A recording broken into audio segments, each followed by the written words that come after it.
Praise Jesus. Praise the King of Kings and the Lord of Lords. My dear friends, Jesus Christ is Lord. Amen.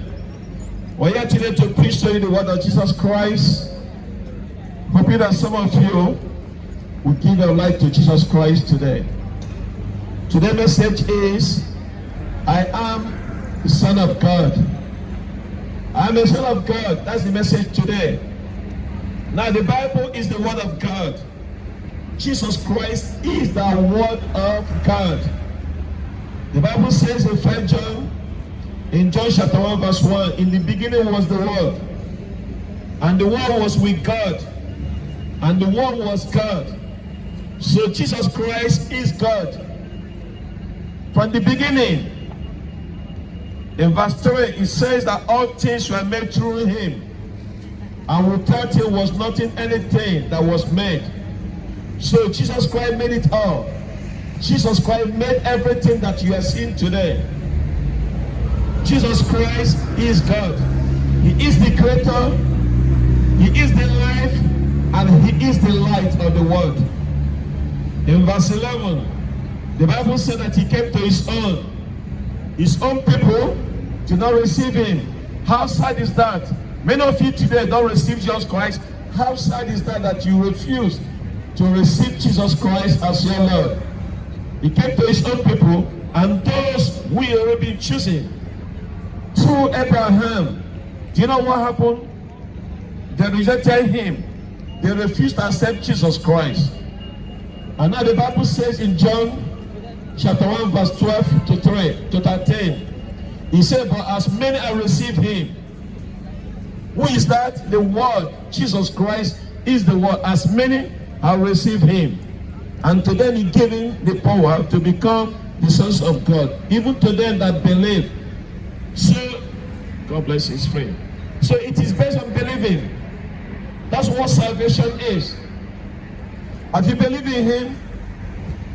Have you believed in Jesus Christ? Because the Bible goes to say, on his name, whose name? The name of Jesus Christ, which you are born not of blood, not of the will of the flesh, not of the will of the man, but of God. But of God. So what do you have here today? My message for you today, sir, from London, UK, I am a child of God. The only way that you can be a child of God is for you to believe in our Lord Jesus Christ, and then he will make you to be his child. I am a son of God. Have you believed in him? Because it is a matter of believing. You see, friends, the only way that you can call yourself a child of God, a son of God, is only when you believe in the name of our Lord Jesus Christ. So what you have here today, we have what they call, the Bible called new birth. It's a spiritual birth, and it takes place when you got saved. You become the son of God. It is the doctrine of the new birth, or being born again. This is the first time the Bible says being born of God or being born again. So Jesus Christ was having a conversation with Nicodemus, a religious reader. The Bible said this in book of John chapter 3 verse 3. Jesus Christ said, truly, that is, this is it. Pay attention. Truly, I say to you, unless one is born again, he cannot see the kingdom of God. So you see, it is a spiritual birth. When you got saved, you are born into the family of God, and you become the sons and the daughters of God. Jesus Christ said, truly, I say to you, unless one is being born of water and spirit, he cannot enter into the kingdom of God. God bless you, brother. So what Jesus Christ is saying here is this. He comes to tell us that which is born of the flesh is flesh, that which is born of the spirit is spirit. So you see, your first birth is the birth of water. And we know that before you are being born, you are in a huge sack of your mother's belly. There's a water there. You are in that water. And when you hear the woman say, oh, my water broke, that means that's your what? Physical birth. And that physical birth, just quite call it, that which is flesh is flesh. And there's another birth that Jesus Christ said, being born of the Spirit. That which is spirit is spirit. That means to be born again. So what do you have here today? I have two births. So in the Bible, the first birth is the flesh, and the second birth is of the Spirit. And again, Jesus Christ said to the Nicodemus, do not marvel that I said this to you. You must be born again. You must be born again. Your first physical birth does you no good at all. I listen, my dear friend. Your physical birth does you no good at all. You need to be born of the Spirit. And Jesus Christ said, when the wind blows where it wishes, you can hear the sound, but you don't know where it's coming from or where it's going. So it is to everyone who is being born of Spirit. So there's a special birth. Being born of the Spirit, what does it mean? It means that something takes place in your life when you're a believer spiritually. The Holy Spirit of God come inside you and make you to become the Son of God that I'm preaching to you today. My message for you today, I am a son of God. In 1 Peter chapter 1 verse 23, Peter says, being born again, not of corruptible seed, but incorruptible, by the word of God which liveth and abide forever. God bless you, man. Amen.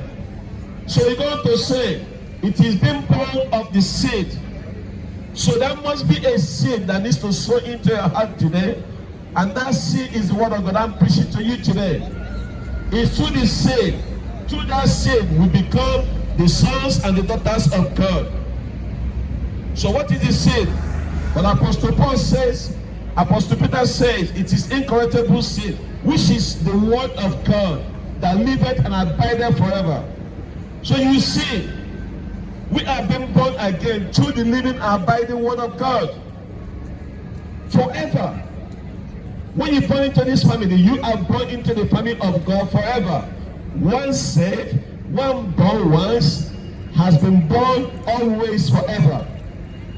Jesus Christ didn't tell Nicodemus, you have to be born again and again and again. No. He said, you must be born again once. And how do you come back again? The Bible says, through the living word of God, abiding word of God. The word of God is that seed that goes into your heart and then transforms you through the power of the Holy Spirit of God. In 1 Corinthians chapter 4 verse 15, Apostle Paul says, for though you might have 10,000 instructors in Christ, and yet you do not have many fathers. For in Christ Jesus I have begotten you. Watch it. Through the gospel.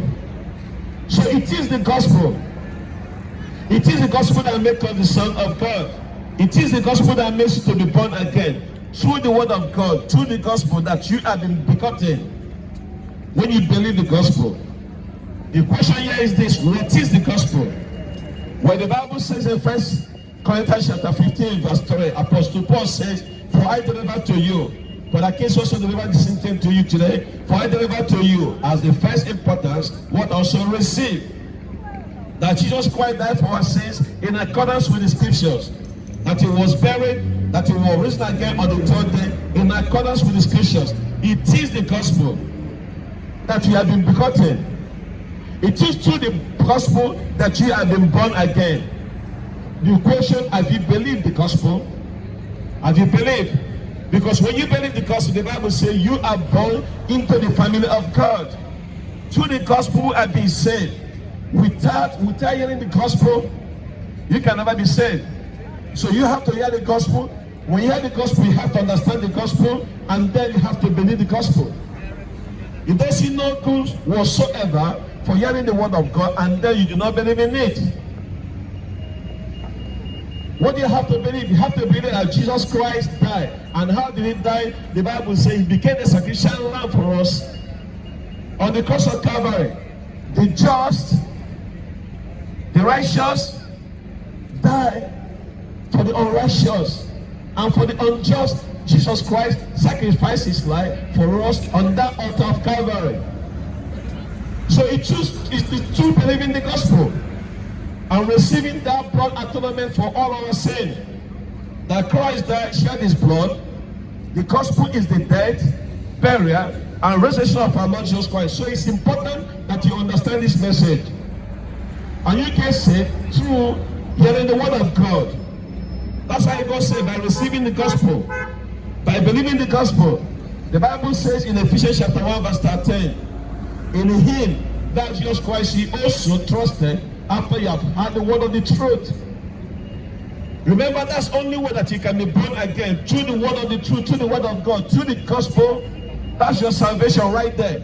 In him, in whom also, having believed, you are sealed, worship with the Holy Spirit of promise.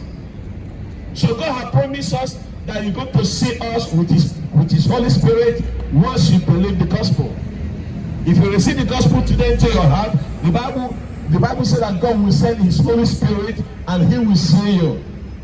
It's like an envelope. When you put something in the envelope, you seal it, no one can open it. And that's for that reason the Bible says, when you are being sealed with this envelope, when you are being sealed with the Holy Spirit of God, the last day that God is going to open that envelope, that is you, when you see Him. Amen? So the Holy Spirit of God, it is a guarantee. It is a guarantee for your salvation. Without you, the Holy Spirit of God, there's no way that you can enter into the kingdom of God. And that's why Jesus Christ said to Nicodemus, and the same way He said to me and you today, you must be born again. When you're born again, you receive the Holy Spirit of God. What a wonderful thing that you are being sealed with the Holy Spirit of God. The moment you believe the gospel, the Holy Spirit of God comes inside you. And it is through faith. It is through faith. You are being sealed with the Holy Spirit of promise. So there you have it, the spiritual birth that takes place at your salvation. So my dear friend, you see in yourself that you have a body. Don't get the idea that when you die, this is it. No. You continue to exist somewhere, either in heaven with God or in hell with the devil. You have to make a choice today. So you are made of your body and soul and spirit. Every one of us today, walking around, I see how people today have a body. I have a body. We all have a body. If you don't have a body, you are not authorized to be in this earth. The Bible said the body without spirit is dead. So you have a body. And that body, outside of it is the shell that I can see, every one of us can see. But inside that there's a soul. And inside of that soul there's a spirit. It's like a football. Outside of the football, you have the body. The leather. Then after the leather you have the rubber. That rubber is a soul. And inside that rubber there's an air, and that air is the spirit. That's what you have been made. You have a body, spirit, and soul. You are 3 in 1. So you are born into this world. Every one of us have been born into this world with a dead spirit. Only when you got saved, that God will transform that your dead spirit to the Holy Spirit of God. So the Holy Spirit comes inside you to do it. Because you have a body and you have your soul. So the Holy Spirit comes inside a believer. When you got saved, you have a special bed that I'm preaching to you today. It is like you have a dead spirit being born again. Your dead spirit is being brought back to life through the Holy Spirit of God. Because you see, my dear friend, when Adam and Eve sinned, what happened? The Bible said the Holy Spirit of God left them. So God said, on that day that you eat of it, you surely die. Do you know what many people argue about? Did Adam die physically? In a sense, he died physically, but he died spiritually first. He needed to live now than 60 years, but the Bible says 1,000 years is like a day in the eyes of God, and a day is like 1,000 in the eyes of God. So in other words, he still died within that day. Amen? So you have to understand this, that if you don't have the Spirit of God living in you, you have a dead spirit. You let yourself open by another spirit. If you don't have the Spirit of God, you have the evil spirit.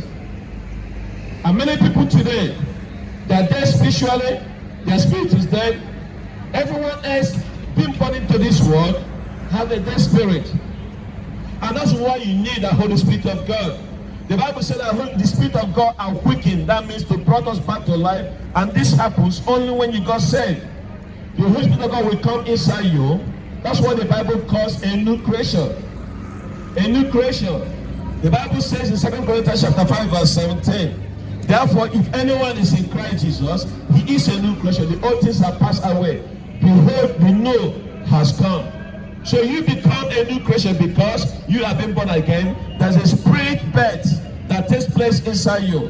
When the Holy Spirit of God comes inside you and dwells in you, the Holy Spirit of God will bring back your dead spirit back to life. It is a supernatural power. So you see, friend, your spirit, when you are born, is dead. The Bible says in Galatians chapter 6, verse 15, for in Christ Jesus Christ, neither circumcision nor not circumcision avails anything, but a new creation. But a new creation. So you see in the Old Testament, this involves cutting out the flesh, the circumcision. That's something have to do with the flesh. And he did that under the law. But now, glory be to God, that we are not circumcised of the flesh, but we have a special circumcision. And it is the Holy Spirit of God can do what? Can cut out those flesh that is in you. The Bible says the word of God is two double-edged sword that pierces into joints and marrows. It is powerful and quick.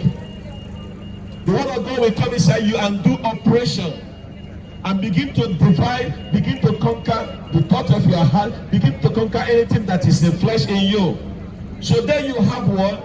Spiritual circumcision through the power of the Holy Spirit of God. So you see, friends, from your soul, there's something that is in you that do not give God the glory. Only when the Holy Spirit of God comes inside you and make you a new creation. When you go save, your soul also saved.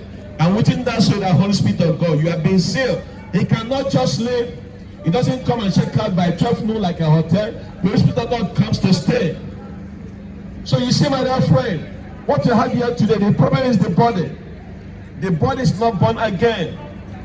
Our body will be born again when we have received the rapture. When Jesus Christ comes again, the Bible says our body will transform.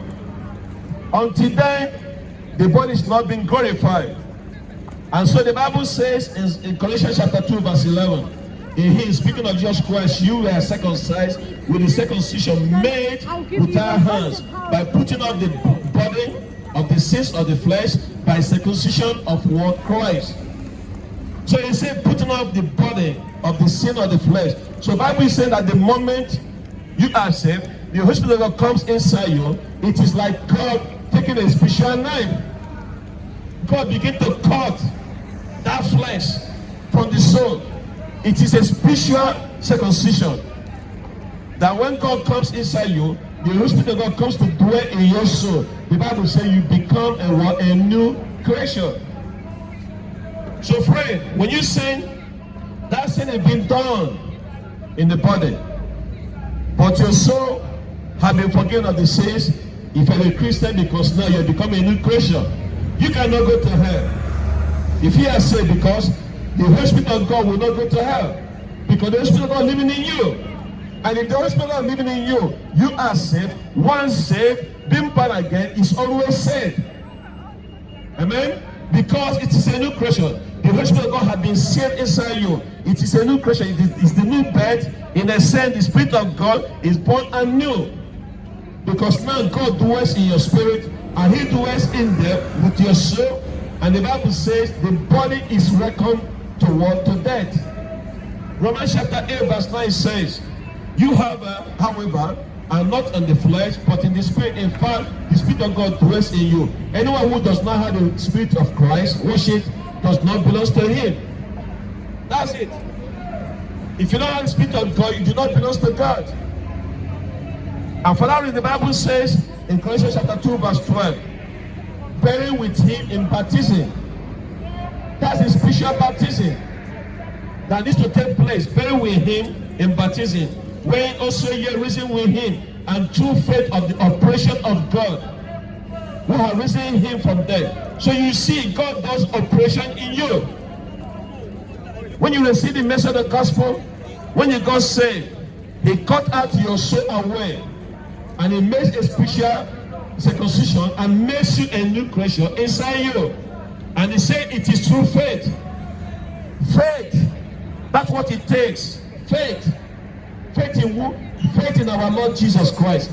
Amen. In verse 13 he said, and you have been dead in your trespasses, and uncircumcision of your flesh has made alive together with him, and having forgiven all your trespasses. You see, your spirit is dead, but it's been brought back to life. It is a special death. And then God put the Holy Spirit of God in you, and that's when you become what? A new creation. So, what do you do with your soul? What do you do with your flesh? Well, the Bible says that we're supposed to walk in the spirit, not in the flesh. You should consider your flesh as good as dead. As a matter of fact, the Bible says, reckon your flesh as dead. Romans chapter 6 verse 11 says, likewise you also reckon yourself to be dead indeed to sin, but alive to God in Christ Jesus Christ our Lord. And therefore do not let sin reign in your mortal body, that you should obey his lusts. So do not present your body as an instrument of unrighteousness to sin, but present your body yourselves to God as being life from death, and your member as an instrument of righteousness to God. That's what the Bible says.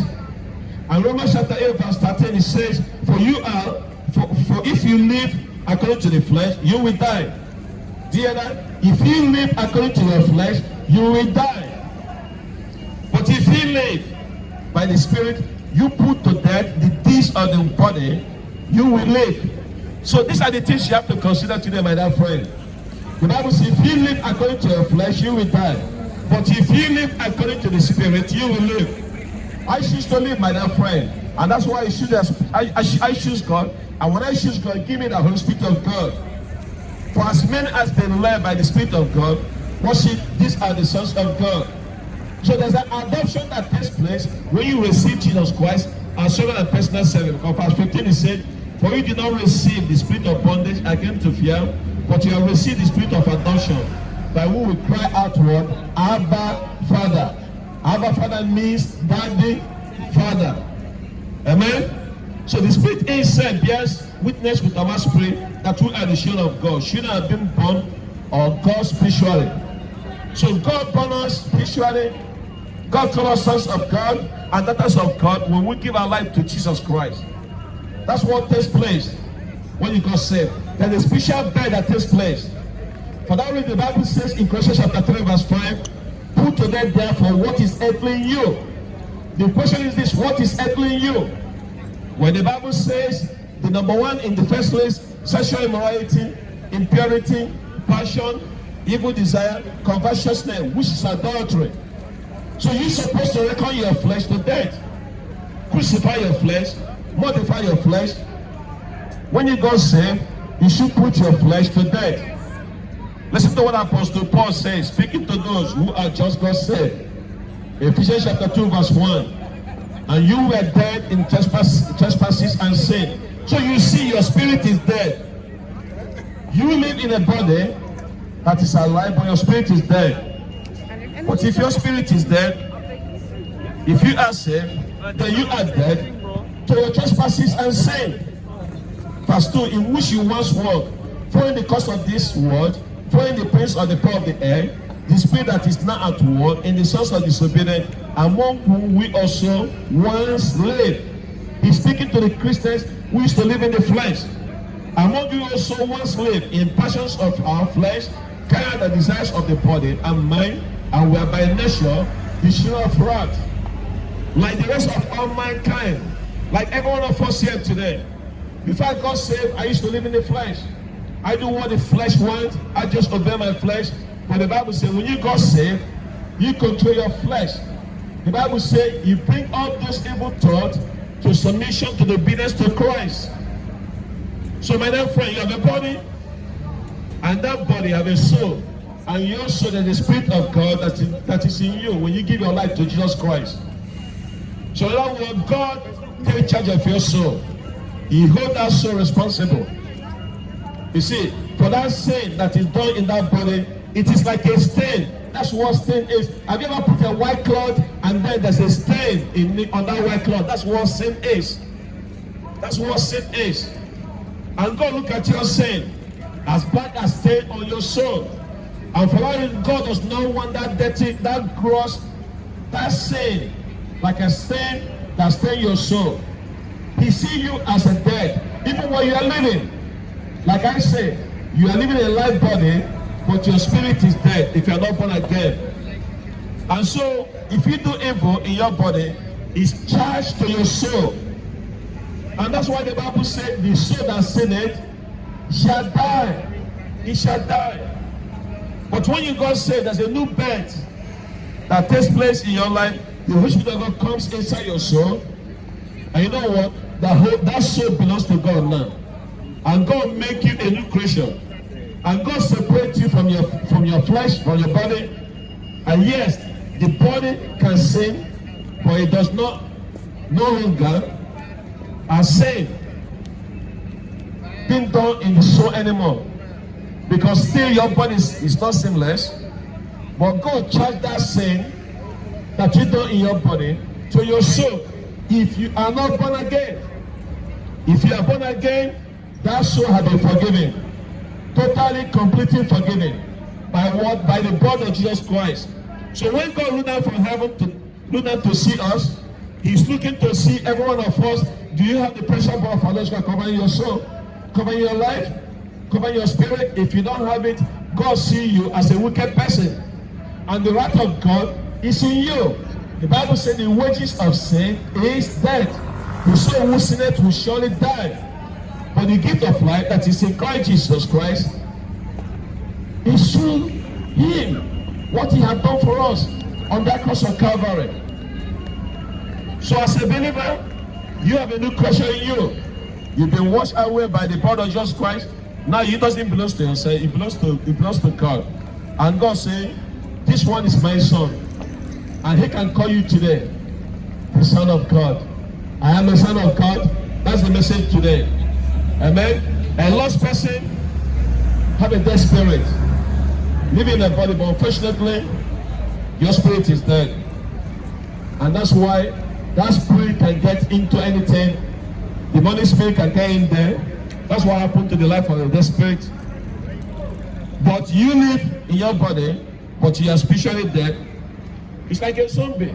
It's like a walking zombie. That's what you are if you don't have the Spirit of God living in you. Because your spirit is dead, but your body is alive. But a Christian who is saved, his body is being made alive, and his spirit is alive in Christ Jesus Christ. Amen. So that's why today, my dear friend, your way out is to receive Jesus Christ as your Lord and personal Savior. You see, because why? You can't let your dead body run you. You have to run your body. And if you let the God and the Holy Spirit of God live in your life, don't live by the flesh. You see, a lost person does what the flesh says, what the friend wants, he just obeys to the flesh. But if you be led by the Spirit and not, if you not by the flesh and not by the Spirit, but when we come to our Lord Jesus Christ, we be born again, we be led by the Spirit, rather by the flesh. The Bible says, do not do what? Do not grieve the Holy Spirit of God. And that's why today, my dear friend, give your heart to Jesus Christ. Remain blessed in the mighty name of Jesus. All you have to say Jesus, come into my heart. Come into my heart. I receive you As my Lord, Savior. as my Savior. I believe You died for my sins. you've died for my sin and you rose again. and you rose again. You are in heaven. You are, You are in heaven. you are in heaven. When I die, When I die, I'll be with you. I'll be with you forever. In Jesus' name. Amen. Amen. That's easy, my dear friend. Remain blessed in the mighty name of Jesus. Amen. Hi.